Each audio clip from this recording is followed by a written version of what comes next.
Welcome everybody back to the Sean Trey Show. I've got a really interesting guest with me today. Now, would you like to tell people who you are and a little bit about what you do? Sure. My name is Jared Vermeulen. I'm a 17-year plus firefighter paramedic in South Florida. Family of 2 boys and a lovely wife down here. Big into different sports hobbies. I think you're a surfer. I'm a surfer as well. Yeah. Skated growing up, trying to kill myself again doing that with my sons now. But big into the fire service. Yeah. Yeah. Well, you want to relive your glory, you know? Right. Your kids start picking up the surfboard, the skateboard. I'm like, I could do that. Yeah.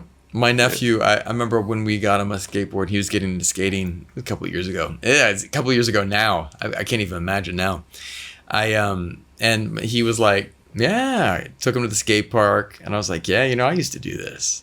Tried to drop into a quarter pipe. Man, I thought the muscle memory was there. I don't remember ever ending up on my butt and on the side of my body as fast and having it hurt as much as when it did when I was younger. I was just like, wow, that hurts now. That did not feel good. But you just fall right into the pipe and then slide to a stop, and you're like, Daddy meant to do that. 100%. I'm good. I'm good. That's what you don't do. All right, I had to show you that one time so you know what not to do. Yeah, this is how your safety equipment works. Exactly. But this is kind of like part of the reason that I've been revamping this podcast is because being a dad, I started looking at just different interesting things. Like, it's been really interesting because my daughter was starting to talk to me about careers and such. And it's really interesting because where we live, she gets put into a box quite often. Her mom's a singer and she's tall and thin, and they're like, you should be a model. And I'm like, or whatever the heck else you want to be, right, there's so much out there that you can be. You could be an engineer, you can be a, police officer, you can be all these different things. And so she was like, well, what are these different jobs like? And I said, well, I don't know, but let's talk to people. And she's like helping me pick questions to ask people that I'm talking to. And one of the first things that she was like, Dad, I want to talk about firefighters. And I was like, why? And she made a really good observation. She's like, when most of people run from a fire, they run towards a fire. And she's like, that's fascinating to me. And I was like, wow, I never thought about that. That's deep right there, because your natural instinct is to go this way. And, people that are paramedics or firefighters are kind of learning. I don't know. Is it something that's innately there? You just go, let's go do it. Or is this something that you have to learn, man? I think it's a bit of both. It's funny because leadership is like a huge thing with the fire service right now. And you have so many different personalities, but the one thing that you do have in common is kind of everyone has just got like a bit of a screw loose. You know what I mean? Because it's a certain type of person that flocks to the job that we do, so it's another level to like leading people like that, because it just kind of like draws in a certain group. You know what I mean? It's the same thing with any major job or hobby, like we grew up, I think, surfing. I heard you talk about that, like the certain type of person that does that, there's a generality there. It's the same thing with like firefighting, which is funny. And it's a kind of person that's like adrenaline junkies, like riding the edge, so which makes it super fun because then you're surrounded by people like that. That's fun. But from a leadership view where you're trying to like make sure no one kills himself, it's a lot like herding cats. Like, all right, everyone, let's try not to die today. Let's be smart about it. Make sure the safety equipment works before you go jumping off. Right. I can only imagine, because I saw this photo of I think it was New York City, and there was a fire in this high-rise building. It had maybe like 20 stories tall, and they had like 100 guys up on the roof. And I was just looking there, and I was just like, that's a lot of people. And for me, and I was just like, when you talked about leadership, because I for a long time taught kids, and trying to control 20 kids is like literally like peak chaos because it's just like, and I was just sitting there thinking, I can't even imagine, but it's not that difficult, just, all right, everyone line up, stay together, but then there's 100 people that you're coordinating, and you have to like, is it safe? Is this structure sound? Who's doing what? I was just like, I don't even understand how you start approaching leadership in a situation like that, because I like what you're saying, like it's like herding cats. That totally, as a teacher, I get that. for I mean, that type of on scene type of command, like that type of leadership, we follow more of a standardized structure for setting up how the call is going to go, and then we can scale that so that it's very paramilitary, where you have certain people at different points that's in charge, knows what's coming down from the top, so that we can say, okay, obviously the main thing, we're trying to save lives, property, we're taking care of those, but we're also looking at risk versus benefit. But as we do that, it's from the top down, so we have someone that's in charge, and they let the leaders below them and below them below them, till it makes it all the way down to the bottom. But I mean, it's like ants on an ant pile, so you got to constantly be like, hey, pretty sure I didn't tell you to go on the roof there. Get off the roof, like they see a problem, they want to fix it right now. You know what I mean? Oh, there it is. I'll go do that. But it's like, whoa, not yet. I got you. But there's also that part of communication too, where it's like, if you did see something, tell me too. So there's a lot of, that's the one thing was really exciting about firefighting, is that everything's happening like boom, boom, boom, boom. All these things things are changing, and you're trying to just like roll with it, and okay, new plan.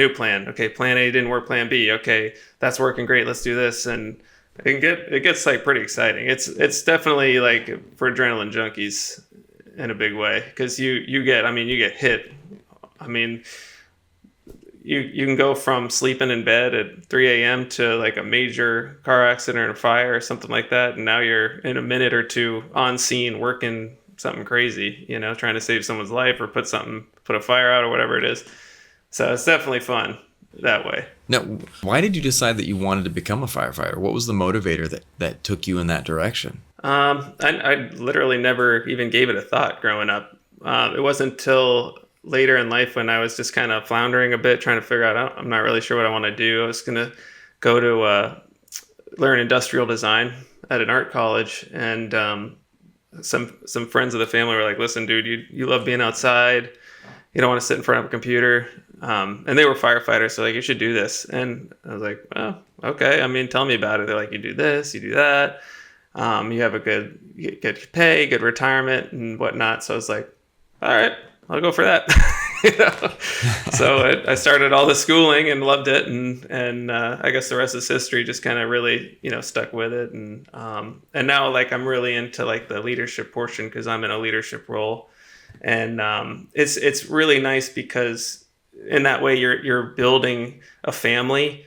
In my book, The Modern Fire Officer, I liken it to a family, and that's what it is. And that's like the beautiful thing about it is that you are helping the community, and you're shouldering like a lot of the community's trauma, but you're doing it as a family.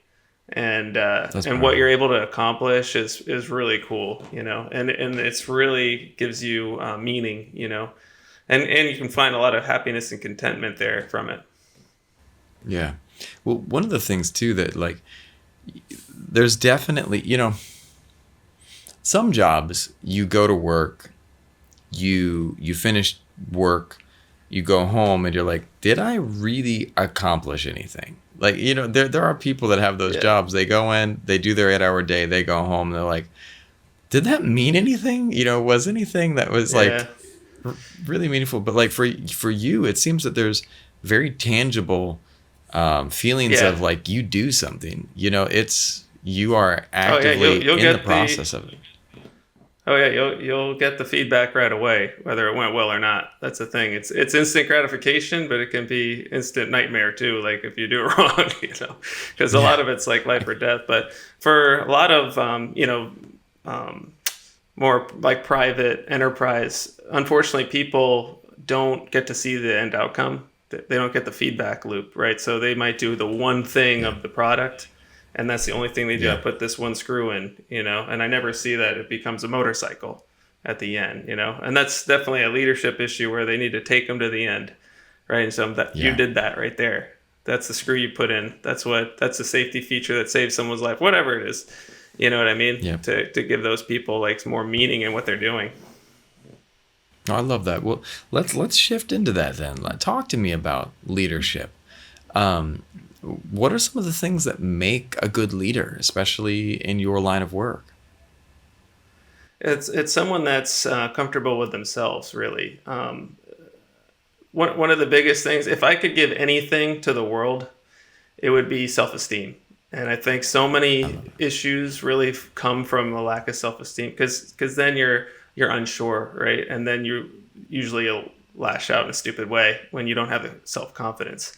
So like for leaders, having self-esteem, having confidence, that's huge. And that comes just from hard work, really, because you have to put in the hard work to know yourself, know what you're, usually people know what they're good at, but knowing what you're bad at, that's the big one. If you can know what you're bad at and find someone that could tell you honestly that you're not going to defriend or leave, someone that you trust and love, that'll, like a spouse that'll tell you, a family member or something, tell you what you're bad at. And then you actually work on that and you can build your self-esteem, your confidence, which becomes competence. Then you have a basis, as a good person, and then as someone that could be considered an expert too, that people would actually want to follow. And that's more of a foundation, right, for good leadership. Yeah. It sounds like it's definitely difficult. Yeah. In what way is it difficult? Well, it's a constant work, right? So you don't just like build a foundation to become someone that people would want to follow. That's like the basic part, right? With little work, it takes a lot of work, and then it can go away pretty quick, right? Unfortunately, like once you attain even knowledge, right? If you don't keep up with it, then you lose it, right? Good doctors continually learn all the time, right? To stay on top of the most useful strategies for whatever their specialty is. So it's the same thing when you want to be a leader too. I mean, if you're not continuously reevaluating, learning something new, then you're probably going to falter a lot. And really the trick, and I don't talk about it in the book because it's, kind of kumbaya-ish or whatever, but is really love, man. You gotta brotherly, sisterly love, really love the people around you to put them above you, because that's what real leadership is. When you put their wants and needs like above your own so that they can succeed, that's the rising tide that raises all ships, So I mean there's a lot to it. Yeah, but it's interesting because, and one of the things too that it seems to me in your field as well is like you have two sides too. One is going to be the interpersonal relationships and communication, but it's also the other side, I would think, would be like competence. Like I doubt that someone's going to be a strong leader in your field if they don't know what they're doing. You know what I mean? It's like there has to be like you have to have that. The leaders that we have to trust. We have to trust, whether it be at the highest level of our governments or whether it be, your personal trainer in the gym. Like you got to trust that person, it's like if I'm going to the gym and I've got this guy who's supposed to be leading me to fitness and bro needs to do some work himself. I'm going to be like, I don't know if I fully trust the advice you're giving me right now. I mean, you're talking good, but I'm looking at where you're at, and maybe he's just hitting a rough patch. But it's like the thing is maybe I'm judgmental there, but you know what I mean, right? There is this you have to lead from the front to a degree from this type of thing. Mm-hmm. Yeah, so a lot of it, it's like lead from the front. You're leading from every side. It's the front, it's the side, it's the back. You know what I mean? Sometimes you're pushing, sometimes you're helping. You got your arm around them. Sometimes they got their arm around you, or sometimes you're making the wake, right? That they can follow. Yeah. But the big part to all that, to competence, which people don't understand, is its humility. Because I love that. If you're not humble, you'll never know that you weren't competent, right? And if you're not humble, you won't learn. And if you're not humble, you won't train. If you're not humble, add anything else in there because it's going to go south for you. And I think that's a big problem right now with leadership, especially like when you look in politics, is there's zero humility there, right? And when there's no humility, they're not open to learn. They're not open to do anything. It's just their way or the highway. And there you go. And you got a total lack of leadership, and that's someone no one wants to get behind either. You see someone that's not humble, you're like, I don't want to be around that guy or girl. So that's just the antithesis to it. Yeah. Well, I mean, I think that people don't think about that enough when it comes to leadership. That we have this. I'm a big basketball fan, and I remember a couple years ago, I don't remember the exact team, but there was a team that the coach had a challenge with the players. And a guy had big attitude, big ego, and the team wasn't buying into it. And it was just like, again, it was that lack of humility was easily seen.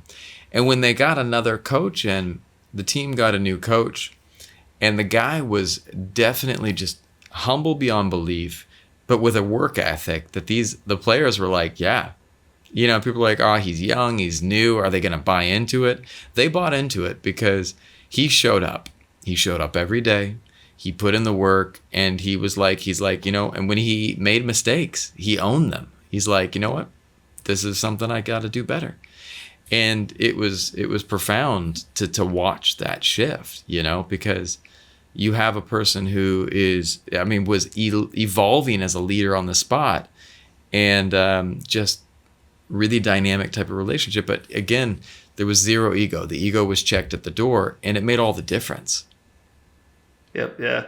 And a lot of times people get into a leadership role, right? Like, I'm going to move up in my company. I'm going to move up in whatever, maybe even like politics or something like that. And then they have this false thought that now I get to do less, right? Because I've gotten to this. Now I've earned this, and now I get to do less. And it's not that at all. You're going to do more. Like, if you want to be anything, the higher you go, the more you're going to do. A lot of times that means it's less maybe physical skills, especially in the fire service or even like in a a private enterprise. Like, if you went from like in the mailroom to the top, you're doing less physical things, but you're doing more communication. You're doing,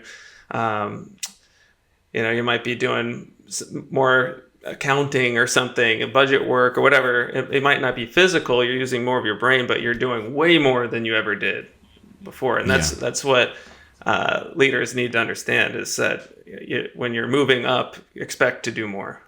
And that's what that guy did, right? That coach, because he showed them the example of what he wanted. He did more, right? He was there, and they couldn't look at him and be like, well, this guy doesn't do that. Why do I got to come early? Why do I need to make sure my work's done on time or whatever, if they're not? So being that example, that's tough. The example of what you want, because then you can't slip up, because the first slip up, it's just like with kids, right? When you're doing, you tell your kids, hey, I don't want you to use profanity. And then something happens, you're like, damn it, right? And they're like, what was that, Dad? You just said, did I? Right. But people are the same way. It's the same type of psychology, Yeah. That's tough, What are some of the things that you have to help people through? As a leader, what are some of the challenges that people come to you with? So in our line of work in the fire service, and really in public service, or even in hospital field and stuff like that, there's a lot of how should I put this? There's a lot of mental health crisis, you could say, because of what you deal with. So, and that's on top of your normal day-to-day stuff. So, we all deal with the stuff that happens in our life.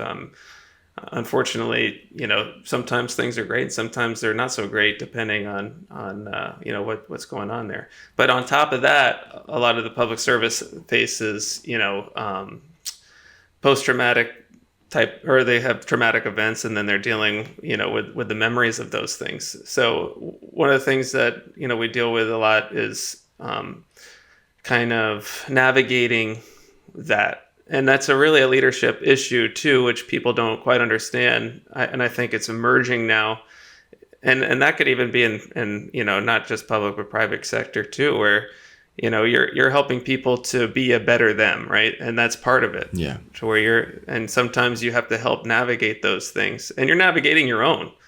Like I've seen plenty of tragedy, and I'm trying to deal with it myself. It's tough seeing some of the things that we see. So being an example and getting help when you need it, or being empathetic, understanding that people are going to have bad days, and you have to constantly realign your perspective for them, not just for them, but for your own life constantly. Otherwise, you're going to be super negative and hate everything. But but like that leadership role, there's a lot to it, where it's not just that you're trying to train them appropriately, that be a good part of the team, but also that their well-being it behooves you to do it, and especially from law enforcement or paramedics, firefighters, because you're putting a shirt on that says that you're here to help, right? And you don't want to be the one that needs the help. So we got to make sure that our people are whole, that they can do that, but also that they can really feel better about the help that they give and help heal, from a lot of the things that they see and whatnot. And I think I kind of talked a big circle on that. So hopefully I answered that question. Yeah, a big circle is good. I think that with mental health especially, I think that so much of it is below the surface. You have the iceberg, and you see this little stuff that's popping out the top, but the reality is that there might be a whole lot more that's going on that people can't see. I had an experience. I was never a paramedic. I've never been, I cannot imagine what you guys see, but I had my teacher pass away in class. I was in university, and he had a massive stroke next door. And while my parents were going through a really tough divorce, this was the one professor I was talking to every class. He would call me in just to make sure I was doing okay. And, he passed right there in class. And while he went down, it was interesting because everyone started running out of the class next door. And I was just like, I see people running out of a room. I'm the type that runs in. I don't know why. That's just been, I have a little bit of a screw loose as well. I've always been like, what's happening here? So I ran in and I saw him on the ground, and I ended up having to do CPR for 15 minutes. And, I've never had a longer 15 minutes in my life. Like, it felt, the 15 minutes of just doing CPR felt like it was 5 hours. And, and it wasn't like what you practice. Like, it was so different. No one had a face shield or anything. And it was not, as neat and clean as what you see, in videos of just basic chest compressions. It was Right. It was a trip, man. But why I'm bringing it up is, like, afterwards, that was tough. And I didn't want to talk about it. I didn't know how to talk about it. And, my mom was a therapist, and she pulled me aside and was like, it's okay to not feel okay. And, I kept that inside for months, and it was really hard because it affected everything. And I would think what luckily I had a mom who was able to sit there and say, Sean, you need to talk to someone. And finally I talked to someone, and I was able to process. And why I'm bringing that up is that was one event. I can only imagine if people are dealing with traumatic stuff more often. And, each one of us is a cup. There's only so much that you can put into a cup before that cup starts to overflow. And if you're not working through that, it can be challenging. What do you tell people? What advice do you give to people to kind of pour out some that fills them up? What are some of the tools and techniques that you recommend for people to nurture their mental health?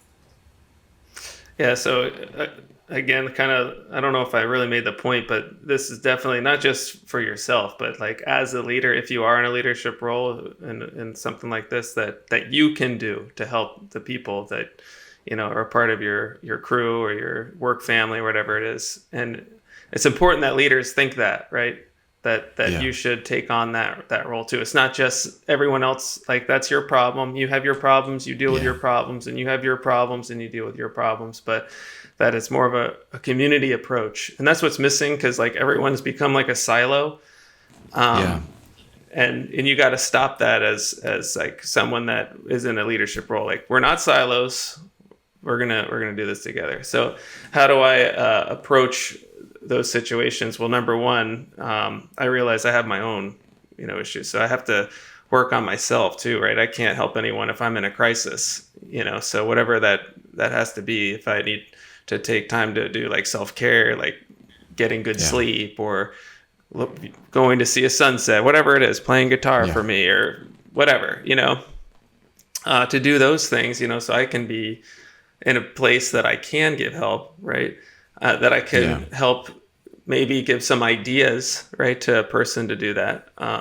The people that are around me, how well do I know them, right? This is why having a relationship with, appropriate relationship with those that you work with is so important, because you need to know their baseline, right?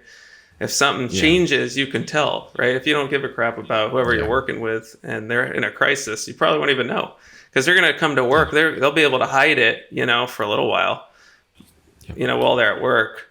But if you know them, then you'll know something's wrong, right? You'll say, something's up, and if you have a relationship with that person, then you can say, hey, something's up, man. What's going Yeah. on? Let me help you. And then you can be open and vulnerable too. Like, look, I have the same issue. Like what you just did. Hey, I did CPR on someone I cared about, and it made a difference. It changed the way, like I live my life a bit. And that's kind of like that open, vulnerable honesty where we can talk about those things.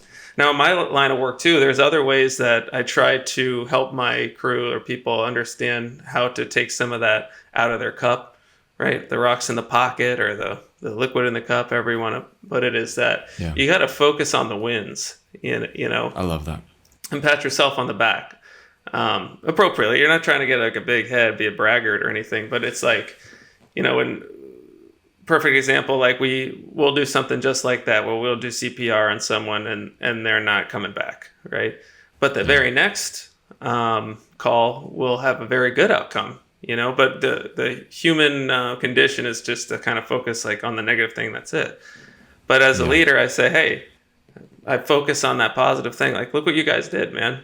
Pour a little water out of that cup, take a couple rocks out of your pocket and focus on the good that you've done too, and keep focusing on that and that feeling, because that's the feeling, that you want. And that's kind of that constant realigning your perspective. And that's good in like any situation. It's not just I mean, it does help with mental health, but I mean, especially in like a social media world where, you could be going through Instagram or something, be like, I don't have a mansion or a, or a freaking jet plane or some crap, I suck, but realign your perspective.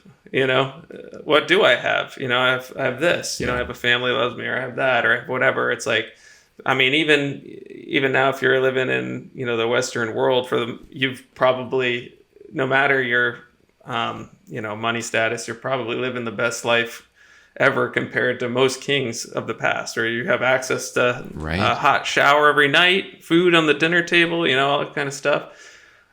So, it's all about that realigning your perspective to say, you know what, I'm down on myself. But you know what I do have? I have X, Y, Z. That's pretty good. You know what? Those poor people don't. And I have something, and I should be thankful for that. That's all part of it. And it's difficult, man. It's a hard thing to do, to not just to, deal with any kind of traumatic event like that, to help other people deal with it, but then to, realign your perspective so that you can, continually find like a happy, contentment there, or to where you can be happy. I love that. The other day I was driving home and I was budgeting this month, and then I got hit with some expenses that I didn't anticipate. And I was just like down on my luck, and I'm down in the dumps, and I'm driving, I'm filling up with gas. And then the person behind me pulls up to the pump next to me, and they open their wallet, and I look inside, and they have way less than I did at that moment. And I reached into my wallet, and I went to the attendant, and I was like, pay for this guy too. And, because I was like, if in that moment I can sit there and focus on the positive and help someone else out, like, and it shifted, and like that person's light just shone. They're like, why did you do that? I was like, because I can, man. And I want to remind myself that in that moment that I've got enough to afford gas, and I've got enough to be able to help you with gas for today, and granted it was motorbikes, so it was quite a bit cheaper than filling up someone's full tank, but it's still, it's not like I'm filling up like like a big old SUV or something, but still it was enough to sit there and look at it and go, it's that perspective shift, like those, when you can focus on the wins, when you can look at the things that are going right, it's really easy to start, like, and I feel you on the social media side, man. My friend sent me this link of this one person, and I think they were using a certain OF site, and the person was making, I think it was like what I make in 2 years, this person was making in like a week. And it was some insane thing, and I was just like, but why? And then all of a sudden I sat there and I was just like cracking up, and I was like, but you know what? Like you said, like, I've got a place that I've got to live. I've got the stuff that makes me happy. I've got joy in this moment. I've got a family. I've got so much. And certainly, I don't want to be Mr. Beast, but, if I can focus on the little wins, then I can start spreading some positivity. If I can knock out, right now we're recording a podcast. That's a win for me. Tonight, when this is done, I'll sit there and go, yeah, I got a podcast done. And it was a fun, awesome conversation. And I think that if anything, like I can instill in my daughter, I'm big on checklists. Like I've got my to-do list. And the reason I love to-do list, and like I got them everywhere, like this is my daily thing, and every day I list out what I got to get done, because it's a visual representation of the wins that I notch up that day. At the end of the day, I can sit there and look at that and say, yeah, man, I got some stuff done today. And might not have been the whole list, but like that was pretty good. So yeah, man, that's like thankfulness, that whole thing. Yeah. Really, it's like there's more happiness in giving too, but that's huge, man. When you can be thankful, and again, that's like the realigning your perspective, because you just went from the glasses, half empty to it's half full now, because now I'm thankful, for this thing that I do have, that I can do, and it's funny. It reminded me of a story. We were driving the fire truck, and the guys were whining about something in the fire truck. Can't remember what it was. Something's not fair or whatever. And we just happened to be going by this poor child in a wheelchair. And I was like, you see that right there? That's not fair. Okay. I mean, it's an extreme example, but I was like, you guys have a lot to be happy about. You want to talk about the thing like changing, you know what I mean? And then to go even a step further to try to help that person, how much more happiness that can bring you, how much like change that would make, just for, the community, to like what you were doing. Like you not only can you change your attitude, but you can change someone's day. It's that whole like pay it forward thing, but what a difference, and that's kind of what I try to get the guys and girls at the firehouse to focus on, is like, there's things that we weren't able to accomplish, unfortunately, like we wanted to, but there's many things that we do. And those are the wins, man. Those are the wins that you can really feel good about. Because a lot of times when, we get a win, it's a win, man. We win big. Yeah. It's a life saved. It's something important, so to really focus on that, it's awesome when you win big, and we do it a lot, and we just got to focus on it more. I remember when I was younger, I was it was in Tennessee. We were living in Tennessee. We went to it was in Gatlinburg, across the street, or Pigeon Forge, across the street from Dollywood. Pigeon Forge, yeah. Yeah, it was a water park there.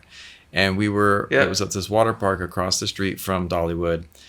And I remember I was in the wave pool. And I was always a strong swimmer. But the waves started getting bigger and bigger.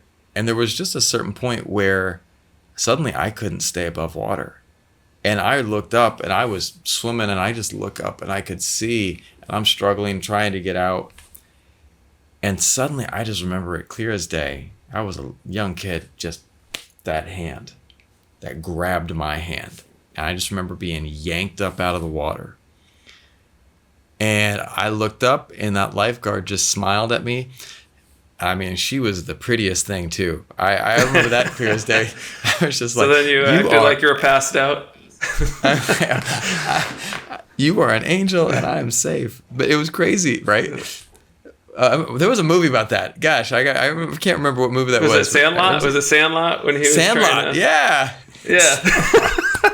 And it backfired.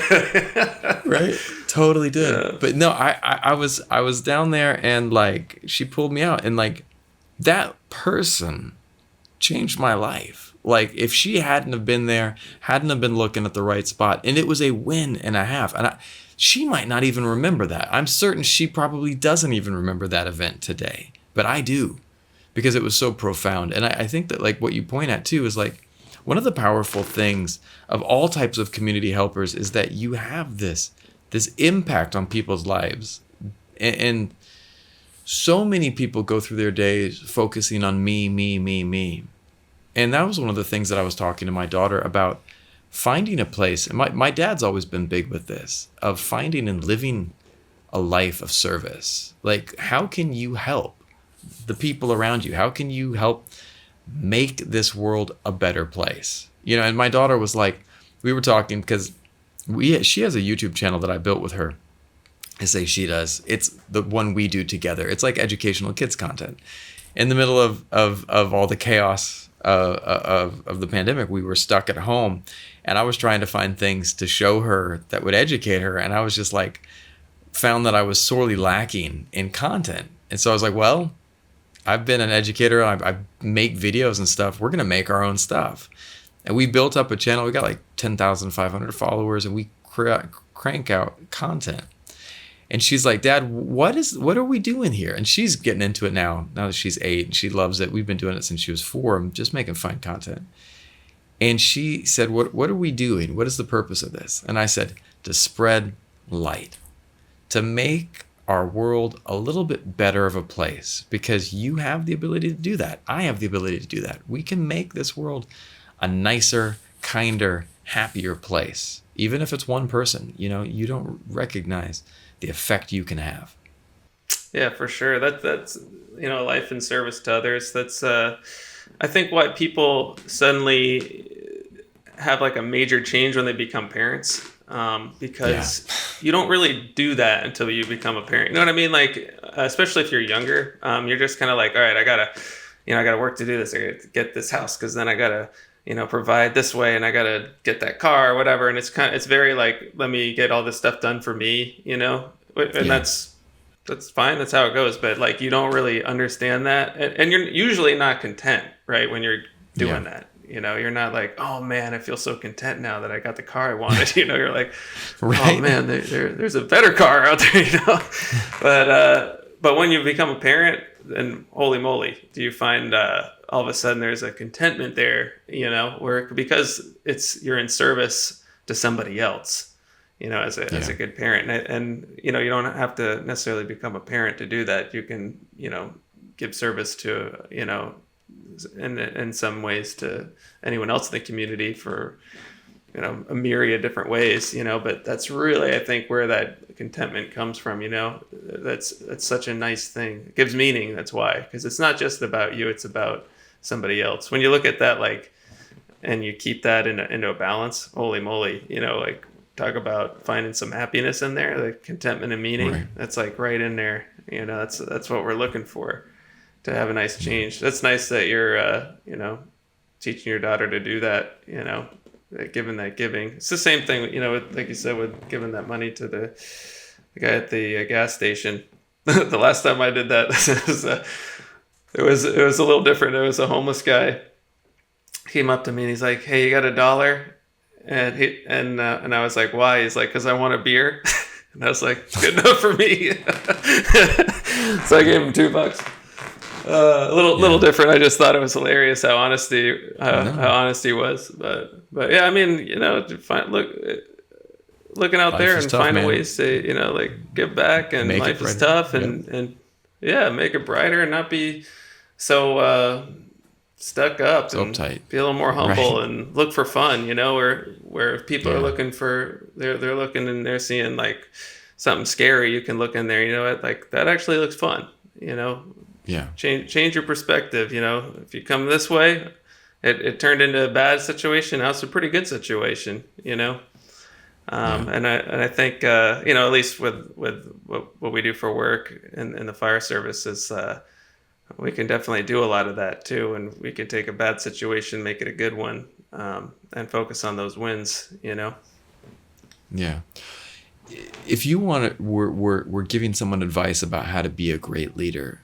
What would, like, like a kid, an 8-year-old kid, what would you tell them if they want to grow up to be a great leader? What advice would you give them? I'd give them the advice at just working on themselves. That's the biggest thing, really. It's you have to be someone people want to follow, and a lot of times that's people that are making their own way, right? They're the one that's forging a path. People just kind of realize like, oh, he's going against the grain a bit. Let me get behind him. You know what I mean? Yeah. And what that is that you're not afraid, right? So to be you, to know what you want, what you really want, and that's a hard thing. A lot of people don't know what they want, right? They know what everyone else wants, and because of Instagram or whatever the heck, social media, they say, oh, that's what everyone wants. I must want that too. But do you really want it? So there's like a know thyself part in there where that's all the self-reflection, like who am I, work on myself, be honest with myself. There's plenty of things all of us aren't good at, so for a kid, like if it was my son, he's 10 and he asked me, I could be a leader, I'd be like, think about other people, right? Think about other people, help other people, help yourself, like, hey, I noticed that, lately, like you've been treating your little brother maybe a little, you're being mean to him. How about instead, show him love this way or that way? How about instead put him first? How about instead this, and those are kind of the things where, especially as you get older, what you're not good at, like usually people kind of get a feeling like, man, I'm not good at that. Take that thing and take it as a challenge. It's, take it head on. Be like, I'm not good at that. I'm gonna sink and dunk on this thing. That I'm gonna get way better at that, and to understand that you're gonna have many failures. Right? It's how you get past the failures, and just look at failures as opportunities, because that's really what they are. That's kind of what I've always tried to do. If I fail at something, which happens often, I just look at that as an opportunity to shine. Like, because now I'm only starting from the bottom, right? I can only go up, usually from there. So if I do something and it sucks, then I'm just like, I'm gonna make sure the next time it happens, whenever that is, I'm gonna shine, because that's an opportunity now to really get better at something. And it's in a nutshell, the person you are, who are you? Get better at you, right? More confident in you, know what you want, right? And then make sure that you use that in service to others, and then you'll be a leader. I love that. There's a great Jocko Willink thing Joe Rogan references a lot. And Jocko is like, do you fail at something? Good. Now you can get better. Did you have a problem? Good. Now you can go and figure out how to solve it. Did you have something break? Good. Now you can learn how to fix it. And it's like, I love the reframing. And he's such an intense guy. It's nowhere near as impressive when I say it. Like, good. Yeah. It's like, whoa, Jocko's coming with the fire right there. But like, it's powerful. Like if you can reframe things and look at them in that way, and again, like you said, it's all about the growth internally. Like if you know who you are, and that was what I was talking to my daughter. You know, she was watching a Mr. Beast and things, and she was watching, and I'm not hating on them like any of these YouTubers, but they were just like buying this, buying that, and she's like, I want to get stuff, and I was like, do you want that? Well, they like it. I was like, what do you like? Well, I like drawing. I want paintbrushes. That's good to know. You want paintbrushes. That's what you like. Who cares what those guys like? You don't have to like what they like. You don't have to want to buy what they want to buy. You can look at what things give you happiness. Well, I like painting. Good. What else do you like? I like my pet rat. Okay. They're probably not going to get a pet rat. And if they did, it's, their thing. But she's like, that's what she likes, And I think that's such powerful advice to just get to know yourself and really learn more about you. Yeah. Let me ask. And then if you could take that a step further and be happy for someone when they have what they like, that's a whole nother level on top of that, where it's like, okay, I've understood. I don't even care about that thing, even though a lot of people do, but I'm happy you have it, right? Truly. Yeah, exactly. Like, good for you, man. And if, it's their journey. If whatever it is, it's their journey, and find happiness for them in their journey and be a good friend if they need it. Let me ask you this. What's next for you? Are you going to write another book or do something else? What do you see coming down the pipeline? I got some ideas for another book, actually, that for more for the fire service, for leadership in general for the fire service. I mean, a lot of the leadership, it's really the same. You can take the book I have now, The Modern Fire Officer, and you can take those leadership lessons and you can use them anywhere. I didn't invent leadership. It's just my take on it, how I've done it, how I've taken the things that people have taught me, and employed them. But I have a couple other ideas for that I might kind of get into. But really right now I've been really content, which is nice. Like I've been just kind of That's awesome. Paying a lot more attention to family, and doing some things that way, because like I had a bit of a rough patch into last year where it just kind of put things a little bit more into focus, where I broke my leg surfing, hurricane surf, down here in Florida, and almost drowned, and then a month later found out that my oldest has a congenital heart defect that we thought was going to have open heart surgery, and so like things got put into perspective like hard, quick, and real fast. So we're through all that stuff. He didn't have to have that surgery, thank God. He still has that issue, so it's something that we continually monitor, but it's not anything that we're worried about, thank God. But all that stuff for me was just like, all right, what am I doing like right now? Yeah. And does it even matter that much? It's one of those things, like, am I doing that just because like it would be cool to like impress somebody, or do I really care about doing it?